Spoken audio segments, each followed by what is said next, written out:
Right Alluri Sitaramaraju జిల్లా పెద్దబయలు మండలంలో విషాదం చోటు చేసుకుంది.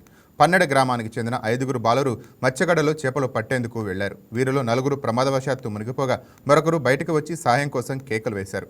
సమీపంలోని మత్స్యకారులు తక్షణమే స్పందించి ఒకరిని కాపాడగలిగారు. మిగిలిన 3 మృతి చెందారు. మృతులను హర్షిత్, ప్రదీప్, పాంగి బబ్లుగా పోలీసులు గుర్తించారు. ఈ ఘటనతో గ్రామంలో విషాద ఛాయలు అలుముకున్నాయి. సమాచారం అందుకున్న పోలీసులు సంఘటనా స్థలానికి చేరుకొని దర్యాప్తు చేస్తున్నారు.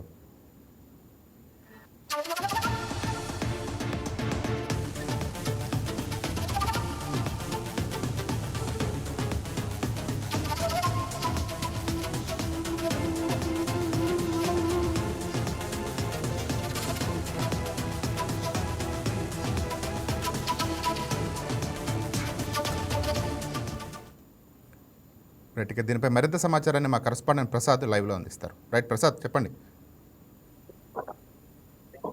అల్లూరు సీతారామం జిల్లాలో ఈరోజు ఉదయం పెను ప్రమాదం జరిగింది. దీంతో ఆ గ్రామంలో తీవ్ర విషాద ఛాయలు అలుముకున్నాయి. మొత్తంగా 3 విద్యార్థులు ఈ ఘటనలో ప్రాణాలు కోల్పోయారు. 3 విద్యార్థులు కూడా 10 సంవత్సరాల లోపు బాలురు కావడంతో ఆ తల్లిదండ్రులు గుండెలు వెలిపించేలా అక్కడ ఏడుస్తున్న పరిస్థితి అల్లూరు సీతారామం జిల్లాలో కనిపిస్తుంది. ఆదివారం కావడంతో విద్యార్థులు అదే గ్రామానికి 4 విద్యార్థులు కూడా చేపల పట్టిన సరదాగా బయటకు వెళ్లారు.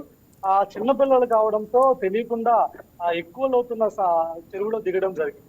సో అందులో వెంటనే దగ్గరలో ఉన్న మత్స్యకారులకు వారు రక్షించేందుకు ప్రయత్నం చేశారు. అప్పటికే 3 విద్యార్థులు మరణించారు. ఒకరిని ఆ మత్స్యకారులు ప్రాణాలతో బయటకు తీసుకొచ్చి వారి ప్రాణాన్ని కాపాడారు. ఒకే గ్రామానికి చెందిన 3 విద్యార్థులు, ముఖ్యంగా 10 ఏళ్లలోపు వయసున్న విద్యార్థులు చనిపోవడంతో గ్రామం మొత్తం కూడా తీవ్ర విషాద ఛాయలు అలుముకున్నాయి. తల్లిదండ్రులు కూడా చాలా దిగ్భ్రాంతి వ్యక్తం చేస్తున్నారు. గ్రామం అంతా కూడా విషాద ఛాయలు కలిగిస్తున్నాయి.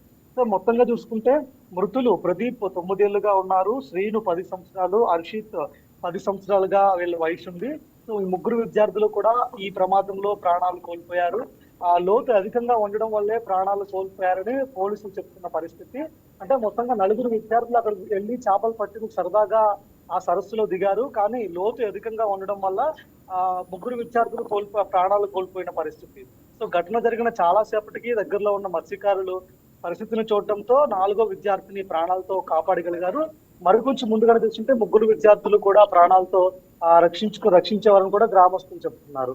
సో ఇంత చిన్న వయసులో 3 పిల్లలు ప్రాణాలు కోల్పోవడం పట్ల ప్రజెంట్ అందరినీ కూడా కలిచివేస్తుంది.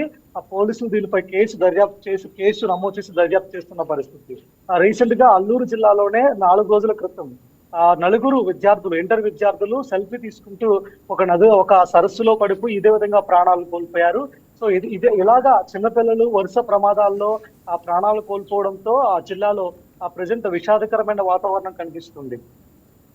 రైట్ పోలీసులు ఎటువంటి జాగ్రత్తలు సూచిస్తున్నారు? అటు వేసవిలో సెలవులు రావడం వల్ల విద్యార్థులు ఇంటి దగ్గరే ఉంటున్నారు. ప్రధానంగా ఎటువంటి సూచనలు అయితే పోలీసులు తెలుపుతున్నారు? పల్లెల్లో ఇప్పుడు సింగిల్ సెక్షన్స్ నడుస్తున్నాయి. మార్నింగ్ స్కూల్ అయిన తర్వాత విద్యార్థులు అందరూ కూడా, అంటే టౌన్స్ లో అయితే ఇళ్లలో ఉంటారు కానీ పల్లెటూరులో విద్యార్థులు ఈవినింగ్ అనగానే బయటకు వెళ్తూ ఉంటారు. సో ఈ నేపథ్యంలో తల్లిదండ్రులు కూడా వాళ్ళ పైన కొంత కండేసి ఉంచాల్సిన అవసరం ఉంది. ఎందుకంటే చాలా ప్రాంతాల్లో, ముఖ్యంగా గోదావరి జిల్లా లాంటి ప్రాంతాల్లో ప్రజెంట్ సరస్సుల్లో కూడా నీరుంటున్న పరిస్థితి.